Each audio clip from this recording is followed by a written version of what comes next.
സൈനബ് ബിൻതു ജഹ്ഷ് റളിയല്ലാഹു തആല അൻഹ അല്ലാഹുവിന്റെ റസൂലിന്റെ വീട്ടിലേക്ക് വളരെ രുചിയുള്ള ഹബീബിന് ഇഷ്ടമുള്ള തേൻ കൊണ്ടൊരു വെള്ളം, ഒരു പാനീയം കൊടുക്കാറുണ്ടായിരുന്നു സൈനബ് റളിയല്ലാഹു അൻഹ.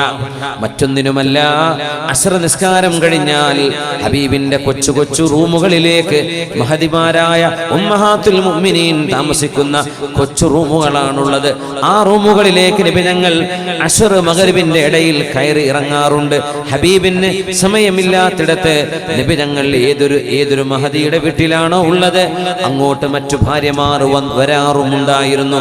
സൈനബ് റളിയല്ലാഹു അൻഹ ഹബീബായ നബിയുടെ സാന്നിധ്യം ഒരൽപ്പം കൂടുതൽ കിട്ടണമെന്ന് ആഗ്രഹിച്ച് അല്ലാഹുവിന്റെ റസൂലിന് ഇഷ്ടമുള്ള ഒരു പാനീയം തേൻ ഉപയോഗിച്ചുകൊണ്ട് ഉണ്ടാക്കി കൊടുക്കാറുണ്ട്. അന്നേരം നബി ഞങ്ങൾ ഒരൽപ്പം വർത്തമാനം പറഞ്ഞ് സൈനബ് ബീവിയുടെ അരികത്ത് ഒരൽപ്പം കൂടുതൽ ഇരിക്കാറുമുണ്ട്. അങ്ങനെ ഒരു സംഭവം നടക്കുമ്പോ ആയിഷ ബീവി റളിയല്ലാഹു അൻഹയും ഹഫ്സ ബീവി റളിയല്ലാഹു അൻഹയും ഒരു പ്ലാൻ ചെയ്തു. ഇത് പറ്റില്ല, നമ്മൾ ഓരോരുത്തരുടെ അരികത്തേക്കും നബി ഞങ്ങൾ കയറി ഇറങ്ങുന്ന സമയത്തിൽ സൈനബിന്റെ അടുത്ത് നിന്ന് റളിയല്ലാഹു അൻഹ ആ മഹദിയുടെ കയ്യിൽ നിന്ന് കുടിക്കുന്ന ആ തേൻ വെള്ളം കുടിക്കാൻ വേണ്ടി നബി ഞങ്ങൾ ഒരൽപ്പം സമയ കൂടുതൽ എടുക്കുന്നുണ്ട്.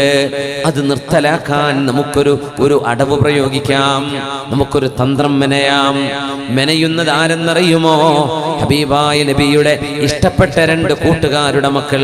ഒന്ന് അബൂബക്കർ സിദ്ദീഖ് റളിയല്ലാഹു അൻഹുവിന്റെ മോളാണ് ആയിഷത്തു സിദ്ദീഖ ബിൻതു സിദ്ദീഖ് റളിയല്ലാഹു അൻഹ. മറ്റേത് ആരാണ്? ഹഫ്സ ബീവി, മഹാനായ ഉമർ ഇബ്നുൽ ഖത്താബ് റളിയല്ലാഹു അൻഹുവിന്റെ മോളാണ് ഹഫ്സ ബിൻതു ഉമർ. രണ്ടുപേരും വളരെ അടുപ്പത്തിലാണ്, വളരെ നല്ല കൂട്ടുകാരികളാണ്. രണ്ടുപേരും പറഞ്ഞു, അല്ലാഹുവിന്റെ റസൂൽ നമ്മുടെ അരികത്തേക്ക് വരികയാണെങ്കിൽ ഹബീബായ നബിയോട് നമുക്ക് പറയണം, നബി ഞങ്ങളോട് പറയണം, നബിയേ നിങ്ങളുടെ വായയിൽ നിന്ന് എന്തോ സുഖമില്ലാത്ത അസുഖകരമായ ഒരു വാസന വരുന്നുണ്ടല്ലോ എന്ന് അല്ലാഹുവിന്റെ റസൂലിനോട് പറയാമെന്ന് ഇവർ രണ്ടുപേരും തീരുമാനിക്കുകയാണ്.